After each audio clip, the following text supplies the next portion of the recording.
Hey guys, well here's my motor for my e-bike that I've been working on, and this used to be a skill saw, circular saw, and I rewired it and I put my water wheel field on there,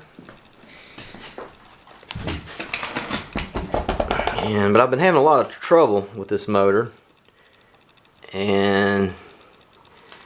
but it's always this brush there. It's the positive brush, and I don't know what I'm doing wrong there. Something's getting really hot. It's basically doing some arc welding in there.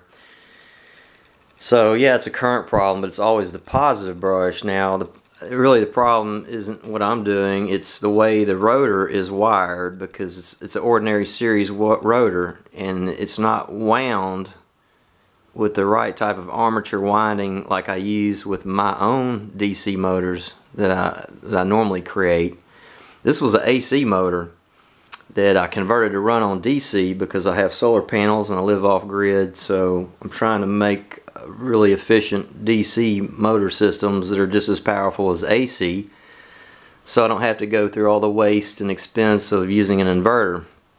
I had another video where some gentleman was out there doing some work for the parish, and they asked me, said, oh yeah, you got an inverter on there? No, I'm trying to avoid the inverter because I want it to be very efficient and fewer moving parts. Well, part of this too was like the doomsday prepping stuff.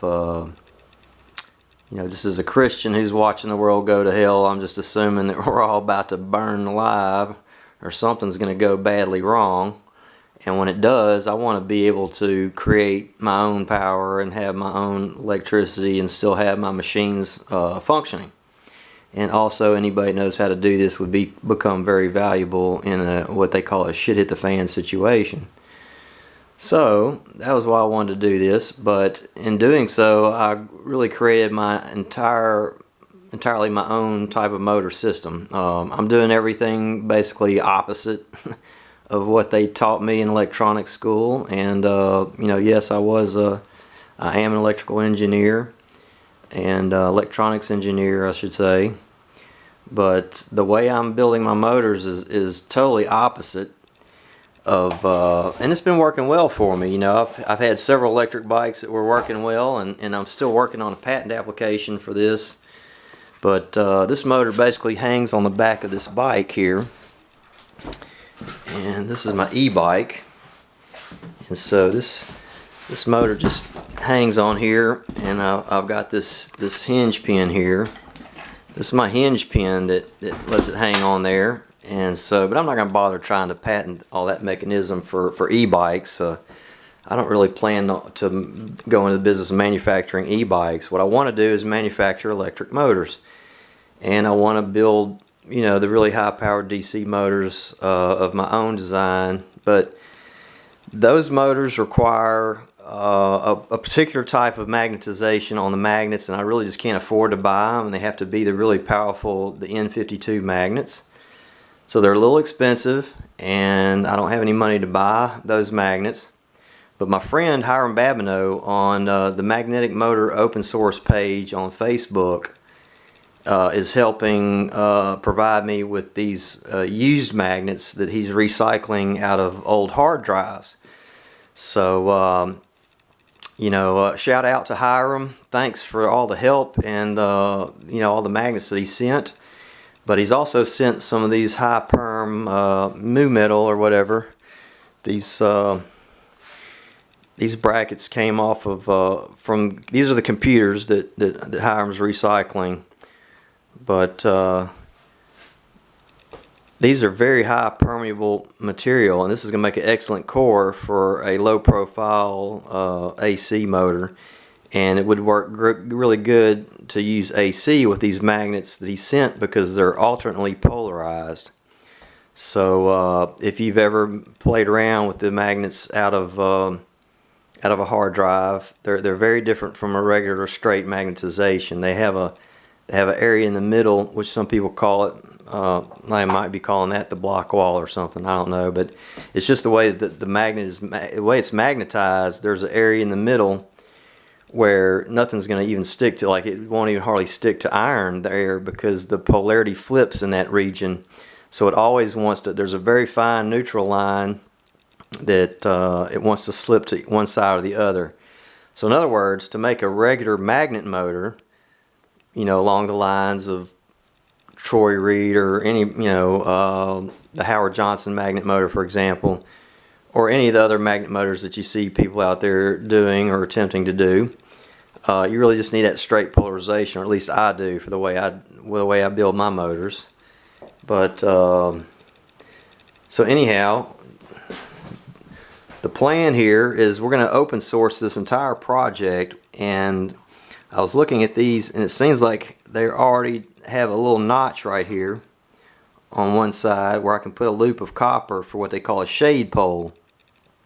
And the shade pole is just so that it will delay the induction going to that side. And so in other words, if there's a copper loop on here and then you have your main winding on here, what's going to happen is when you magnetize this, there's going to be a delay because of the copper repels the magnetic field. Okay, now we can call this Lenz's law or whatever, you know, shout out to Neil Thompson. Sorry, buddy, but I don't want to argue with you about this. And fans of Ken Wheeler or whatever, you know. No offense to Ken. I don't want to argue with anybody out there about what Lenz's law is or what induction is.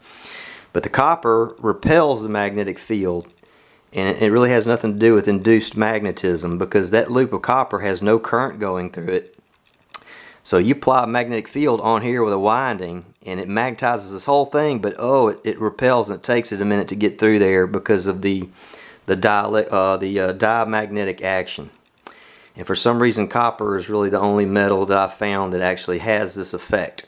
If someone can prove me wrong, you know, send me the metal and let me test it. But I've tried aluminum and a lot of other diamagnetic materials. I tried bismuth, which is supposed to be the most highly diamagnetic. And yeah, it cuts the field strength, but the field strength, the weakened field strength goes through instantly.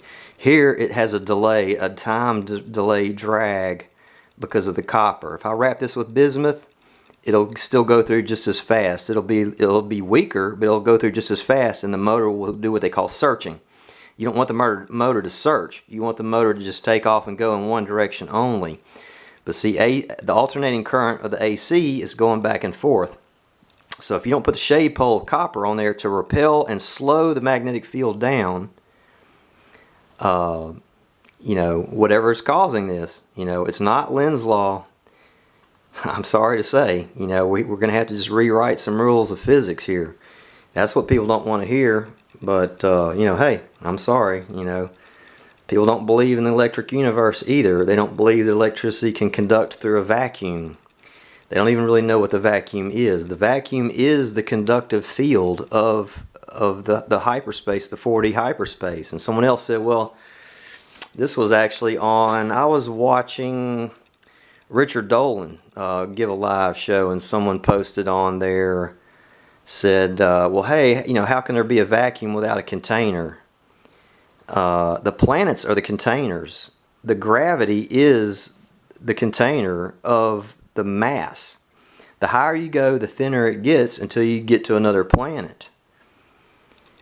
So, but that's a whole nother story. The cosmology and how cosmology relates to electronics, or the physics on the micro level, how the macro relates to the micro. That's a bridge that nobody even wants to look at, much less step foot on and try to cross. So I'll say that for another video. But what we're doing here today is we're going to open source this, just an AC motor, not patentable because it's really the same basic design that's been around for 100 years. And but we're just going to maybe make a few minor improvements that I'll let anyone, you know, copy and whatever. But one of the things we want to do possibly is make some kits with all these magnets for people, or perhaps even just, you know, sell, like, well, you can watch us build this or watch me build this with Hiram's help, and you know, then you can buy it after I post the video, and or you can just go on Patreon and help with your support. I really need all the help I can get. the only income that I get is through the support and help that I get through Patreon. So I just want to say thanks to Patreon and to YouTube. And to all my friends on Facebook, please share our videos and like our page and help support Hiram and myself. And so I guess that's all for now. We're going to go ahead and I'm going to start doing something with this. We're going to wrap this with wire, but we're also going to make a special rotor with those alternating magnets on there. So we're going to basically just let this field go straight across, and we're not going to do alternate windings on here. We'll just do the alternate, or I could just do them all north, north, north, north, north, north, north, and then do alternate windings on here. Either way, that might actually be easier. Just do alternate windings on here and just have all the like just north, north, north, north all the way around. So that way it'll pull one way and pull the other. So you can do it either way. You could have alternating magnets and just have this straight wired, so it's just a single field pole basically. And that's all there is to it. And of course, with the magnets in here, the whole point to this is we're going to have the reduced CMF simply because this is going to be, if you've seen the zero force or zero lens force Bedini motor, that'll give us a little bit of that reduced CMF by doing it the way John Bedini was doing it. I have other ways personally of reducing CMF, but this is the one that we're going to open source here for people. So anyways, I guess that's all for now. I just want to say thanks for watching.